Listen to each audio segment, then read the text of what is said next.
The Outlanders Journey. Tier 1, Level 0. Chapter 9. Laurel. You leap into the spotlight on your cue, unsheathing and pointing your rapier at the costumed bandits. Halt! You shout as you position yourself between Amena and the bandits' short swords. I will not let you savages harm Lady Lilith. Though I am merely one guard, my loyalty to her house will give me strength. You parry their choreographed attacks, dodging and weaving as you had practiced on your own, careful not to touch the illusory forest backdrop. The rush-hour noises in the streets are muffling the impact of the metallic clangs. With your free hand, you flick your wrist and mutter the incantation for prestidigitation under your breath. Your blades clash, igniting a shower of sparks for extra effect. You shove the bandits away, and they topple over each other before staggering off the stage. Your performance seems to be eliciting louder applause than usual. Some of the passers-by stop walking, as if only to watch you. Your chance to move up from your role as an alternate has finally come. "Father," says Amena. She is weeping over the fallen actor. "My father, he's dead." "Lady Lilith," you say, kneeling before her. "I'm sorry, I couldn't save Lord Lilith." "You did all you could, Phalal. I owe you my life." She takes your hand and kisses it. "But what are we to do now? How will we survive? We must turn back." "Lady Lilith, forgive me if I speak out of turn, but I have served you for over 20 years. It was your father, your grandfather, and your great-grandfather's dream to settle the lands out west." You gesture at the sky, one hand clutching your chest. "For decades, they have been scorned and belittled for envisioning life beyond the borders of New Everlon. My family has been by your side for generations because we are loyal to your cause. Now that you have the opportunity to make this dream a reality, I believe you must see it through." "Phalal, my most trusted guard, my knight," says Amena, touching your arm. "Your family has protected us for so long. We have both been raised to believe in this impossible dream. You may be brave and you may be valiant, but how are we ever to survive in these unknown places? How will we find our way through these dangerous woodlands?" The sound of the trumpet blares, as expected, but then nothing happens. You and Amena lift your heads, spotting Respin in his Blue Jay Aarakocra costume hovering above you.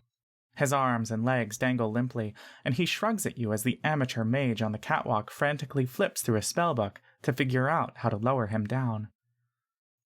"Lady Lilith," you improvise. "Impossible was all that the naysayers would say to your house and to my family, and yet we have overcome those odds already simply by making it this far. I know this is not the end of our journey.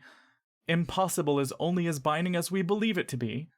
Finally, you hear the expected cawing and squawking from above as Respin is brought down to the stage. He flaps his wings, sloughing off much of the fake feathers. It seems whatever tape or glue they had used to fix his costume isn't holding. The audience is instantly in an uproar. You position yourself protectively in front of Amena. Who are you?" you say. Who indeed?" says Respin. A woman in the audience screams with laughter. "I am what they call an Aarakocra. I hail from these great forests, which we call the independent nation of the Aarakocra." He caws again. "An Aarakocra?" says Amena. "I have only heard of such creatures in fables." "Indeed," says Respin.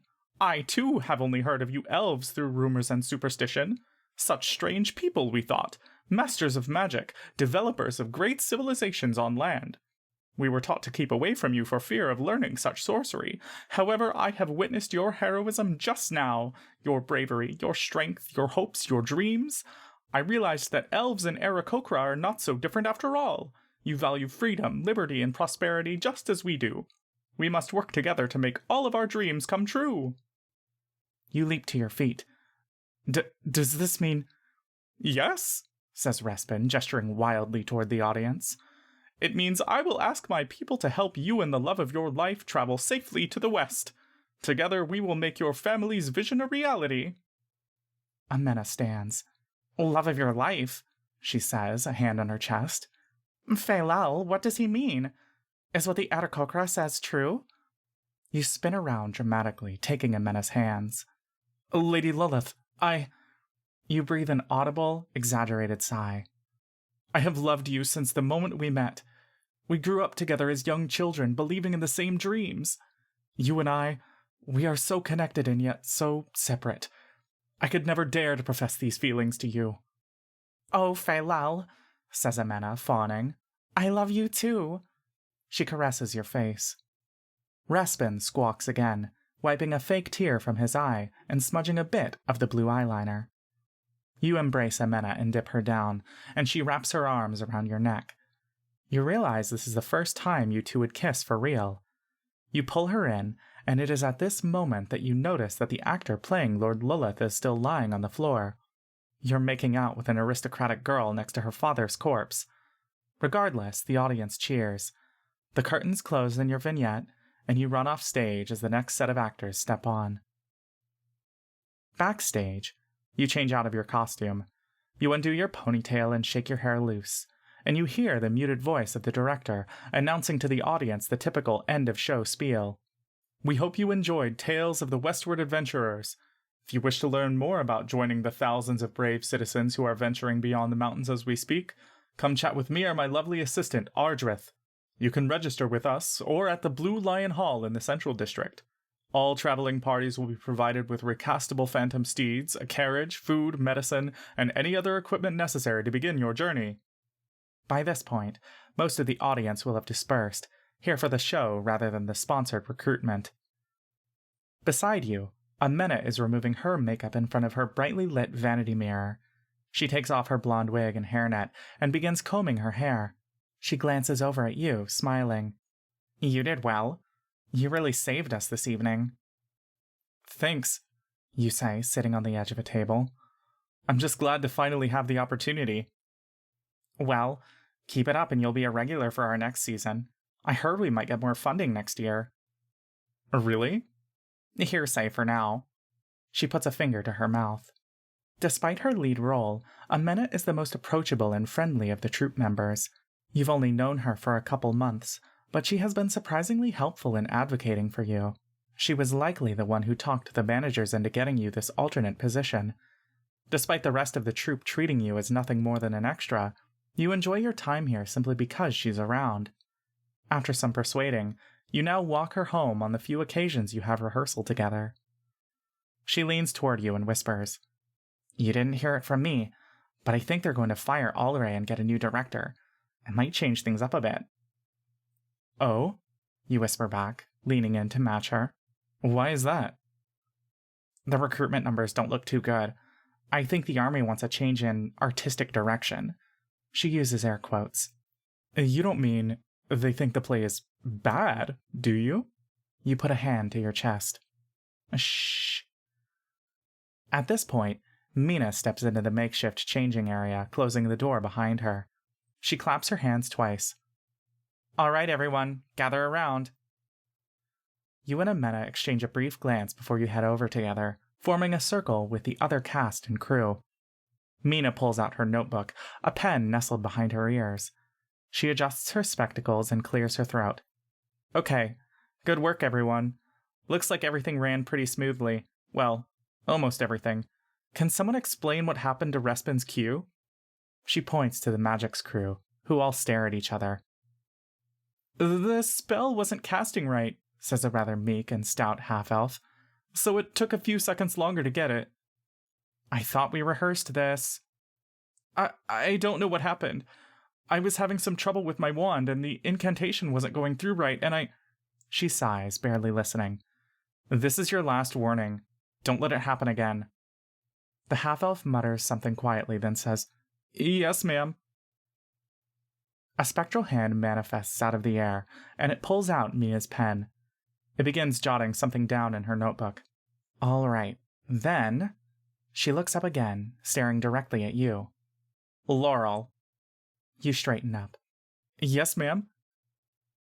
Good work today. You did well, considering we didn't have any rehearsal time with you. Everyone turns to you. Amena pats you on the back. Thank you, ma'am, you say a bit too enthusiastically. It's an honor. I'm happy to help out. Good, says Mina. There's another performance happening tomorrow in Ellen. Same time, by the main pier. They said they need a fill-in for Faylel there too. I've already put in a good word for you. Ellen? You say. Is that the small fishing town by the southern coast? You know it's even farther down than your parents' home, which is already a week of travel by foot. How will I get there? You should be able to find it no problem, says Mina. The stage is right outside the town's teleportation circle station. You can't miss it. The one-way cost of a teleportation is 5 silver, which is more money than you could ever spend on travel. At best, you can hitchhike, but it will take a few days even by carriage. Ma'am, I'm not sure I can... They're expecting you to arrive at 3 o'clock sharp. She is writing in her notebook, not even looking at you. You turn to Amena, who's grinning at you, giving 2 big thumbs up. Another opportunity, she mouths. You nod. Yes, ma'am. By the time everything is wound down, it is dark outside. A clock tower in the distance tolls 9 times. The summer weather is unbearably humid, and the heat lingers long after the sun has set. Most of the downtown streets are now empty.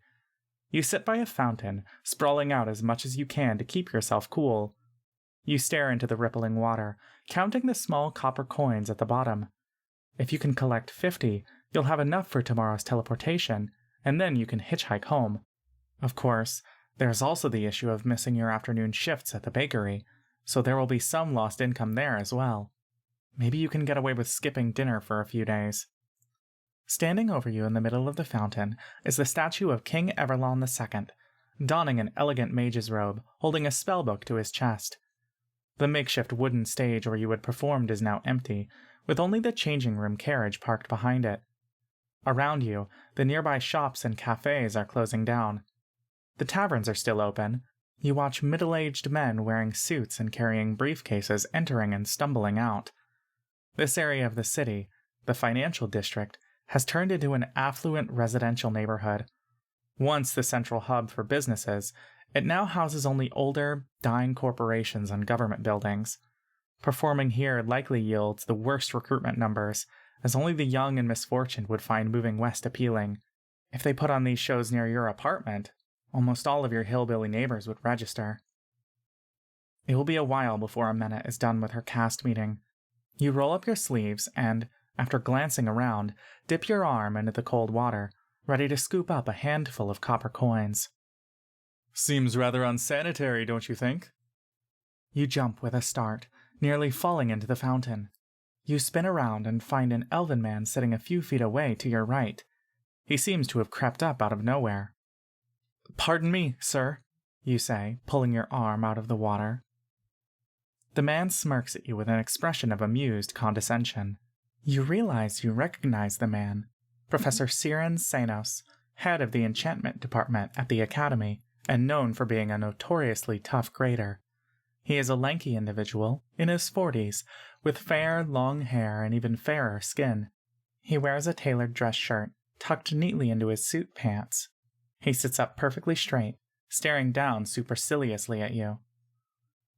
Prior to your expulsion, you were supposed to enroll in Professor Senos' Enchantment 200 course for the upcoming fall semester, and you were dreading this class in particular. It was a simpler time back then. Now all you can think about is rent and food. You told yourself that you would apply to school again at the end of the year under a different identity, but you've simply had no time or energy, and you've more or less given up. I was just killing some time, sir, you say. You quickly cast Prestidigitation. With a flash, the discolored fountain water lifts off your arm, vanishing. You roll your sleeve back up. Professor Senos tilts his head. So I was not mistaken then. I was in the area when I caught a glimpse of the play. I thought I saw someone subtly cast a spell earlier, from a captivating young man. That was you, was it not? Spell? You say. The same Prestidigitation that you cast just now. You're surprised he saw you at all, considering how carefully you tried to mask it. Yes, sir, you say. That was me. I'm rather surprised, he says. The somatic component, the wrist flick, the subtlety, is undeniably a signature of the Academy. Are you a student or an alumnus? I am neither, sir. You don't sound like you're from here. Where did you learn magic then? You clear your throat, realizing you've slipped back into your natural accent. I am self-taught. It is a simple spell, after all. Most elves know it. Certainly, says the professor. But not all elves know this technique. Other universities teach a more garish gesture of the hand. He waves his arms up dramatically. Was your father an alumnus then? You shake your head. I must have picked it up from a student somewhere. Professor Senos scoots a bit closer to you, squinting at you, studying. The air is suddenly thin, and you take a deep breath to calm your growing anxiety. He smirks and nods. I apologize, he says. I have been told that I can come off as a bit forward. I simply have what you would call a discerning eye. You seem rather adroit to me. I'm flattered, you say, edging away. You reach for the amulet around your neck, but you stop yourself in time. Well, regardless of where you may have learned your magic, I'm agog to see what you do with your potential. My name is Siren Senos. I am a professor at Flamora Academy of the Arcane. If you are not a student, then I encourage you to apply. We are, or rather I am, always looking for talented spellcasters from unusual places. He reaches out a hand. You force a smile and shake it. Thank you, sir. But I do not believe a simple cantrip would qualify me for such a prestigious program. I don't believe your capabilities are limited to only a cantrip. He points at his eye. As I said before, I am good at spotting talent. I may have seen you, but no one else noticed you casting the spell during your act. Your ability to disguise yourself is impressive. That alone was enough to draw my attention. You feel yourself shrinking down under the professor's perceptiveness. You try to spot any signs that he knows who you are. Again, I am flattered, you say, but I am afraid I have more things to worry about. Making a living in such an expensive city is my primary concern. Then acting is not the place to look, he says. If it is simply for the pay, then perhaps you will find better opportunities on campus. Our funding is much better than even a sponsored theater troupe. I pay even my undergraduate researchers better than you probably make. Unlike the other professors, however, I am willing to hire non-students. He smirks. What do you mean? You say. What is your name, young man?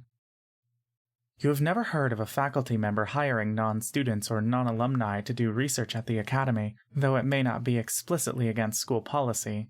Professor Senos has always been described as eccentric, and perhaps his tenured status grants him some leeway. I think this is all very sudden, sir. I apologize. Yes, says the professor. He leans away. Once again, I am being a bit too forward. I apologize. Academy professors tend to spend their time thinking about the metaphysics of magic rather than learning the subtleties of social interaction. But my intentions are pure, I promise you that. I understand, you say. If you could truly work for this guy, and if the pay is really that much better, then it would solve all of your immediate problems. Even if your parents find out about your expulsion, you will have an excuse that is not as horrifying as pursuing acting instead. Your brother has started messaging you every few days, asking what you're up to. Still, this is all happening very suddenly, and you haven't decided if you even want to go back to the academy. So then, tell me your name. My name is Laurel Adenor, sir. You feel yourself blurting out. Shit, what have you done? But I don't think I would qualify to work for you. The professor nods and stands, adjusting his collar. I shall be the arbiter of your qualifications. If you are interested in working for me, you can stop by for an interview. I have my office hours every workday between 11 and noon. I am on the 3rd floor of Granite Hall. I teach in the early afternoons. He reaches his hand out again. You shake it. I will think about it. Thank you for the opportunity. Certainly. Have a good night. You as well. It is an auspicious day for both of us, I believe. The professor turns and begins heading east toward the college district. You lean back, taking a moment to consider what just happened. You look down to find a folded piece of paper next to you. You open it up to find a 1 gold bill, crisp and newly printed. You gaze up and see the professor grinning at you, nodding once more before continuing on. You examine the money, the way it shimmers under the glow of the streetlights. It's been so long since you've seen one that you've nearly forgotten how it looks. A renowned professor offering you a job because you cast a cantrip during your performance? Such things only happen in fables. What even is real, anyway? Hey! You hear Amena and the clicking of her heels. She rushes to you. She is wearing a frilly summer dress down to her knees. Her red hair bobs up and down as she waves at you. You straighten up and wave back. "Thanks for waiting," she says, slightly out of breath when she reaches you. "It's no problem. I'm not in a rush anyway." "Who were you talking to?" she asks. You turn, no longer able to see the professor. "An old acquaintance. He stopped by to say hello, saw our performance." "That's nice," she says. "Did he like it?" "Mm-hmm." You stand up and stuff the money into your back pocket. "Ready to get going?" You two begin your walk towards her home, which is in the northern outskirts of the district. The apartments here are all modern, built recently with vibrant red bricks imported from Harrington. They have a simple but cozy design, similar to the architecture of dwarven cottages. The neighborhood is quiet and clean, unlike your apartment area, which features barking dogs and screaming babies and homeless camps. What if you do get a job under the professor? Maybe one day you'll be able to move out and actually live in one of these nice homes. You'd be closer to Amena. "Hypothetically," you say, "if you were offered an opportunity to perform for something bigger and better because a famous playwright saw you on stage, would you take it?" Amena laughs. "Where's this coming from?" "Just wondering," you say. "Well, that's how some people are scouted in real life. I know most of the cast took this opportunity specifically because it's outdoors. It doesn't pay well, but it's accessible to the public." "Is that so?" you say. You simply accepted the first place that took you in. "It is for me. I'm still auditioning as much as possible, but impressing someone important out of nowhere on the streets is kind of a dream come true, right?" "I suppose so," you say. "So, you'd take up that offer?" "If he really is someone big and important, then yeah, I would." As you walk, you can hear the soft crinkling of the 1 gold bill. It's strange how a single small piece of paper can relieve you of an entire week of stress. You were ready to starve yourself for days. Maybe this job offer really is that once-in-a-lifetime opportunity that will solve all of your problems. About 20 minutes later, you stop at Amena's townhouse, a beautiful brick home, the streetlights illuminating the clean, well-paved roads. There is a set of stairs leading up to a porch with a rocking chair. It's a wonder that Amena can afford such a nice townhouse in this area. If you take the professor's job, it might be that small step towards living in a place like this. "You're not too much farther away, are you?" asks Amena. "I know it's late." You shake your head. "Just over yonder." You point vaguely across the road. "Oh, really? You never told me. We could be going to rehearsal together." "I reckon we might," you say, "if I become a regular." "Of course you will. Everyone knows how good you are. It's only a matter of time." You let out a small laugh.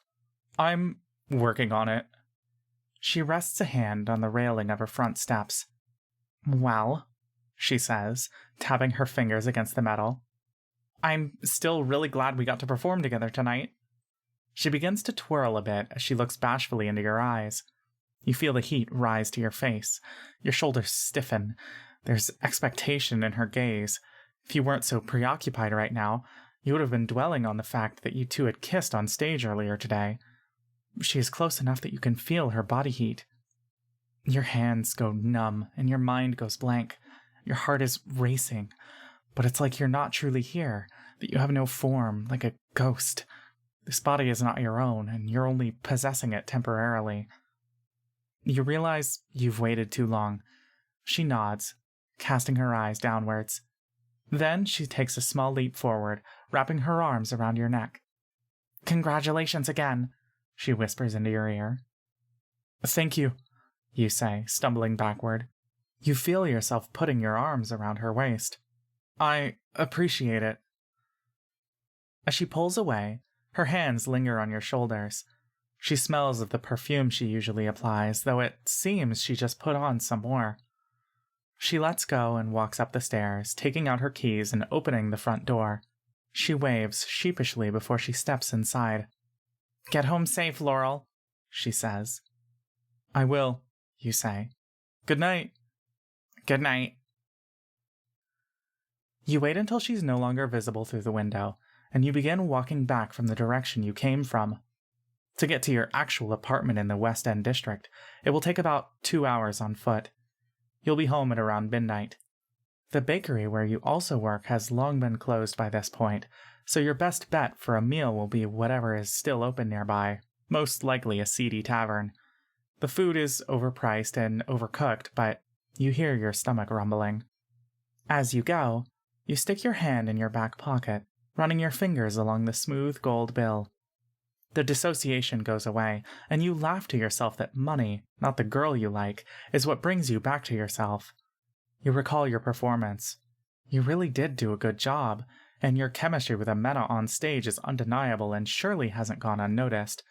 But right now, when you should be immensely proud of yourself, you feel only that same tightness in your chest that you used to experience every day at school. That constant anxiety and paranoia as the walls around you seem to close in and all eyes seem to stare at you. You had given up school for theater in order to escape. It was better, somehow, to lean into the idea of having people watch you, except both you and the audience would hold the shared understanding that you are not you, and you are just an act. But everything is about money. Money, money, money. For all the autonomy and fulfillment that you thought you would gain as an actor, in the end, it is meaningless without the pay. Walking home in the stuffy air, the freshly printed bill in your hands, you sense the paths before you narrowing and circling around. The options and opportunities you thought you would gain by running away only lead you back to where you started. In the end, the only way out is to return to the very place that once trapped you.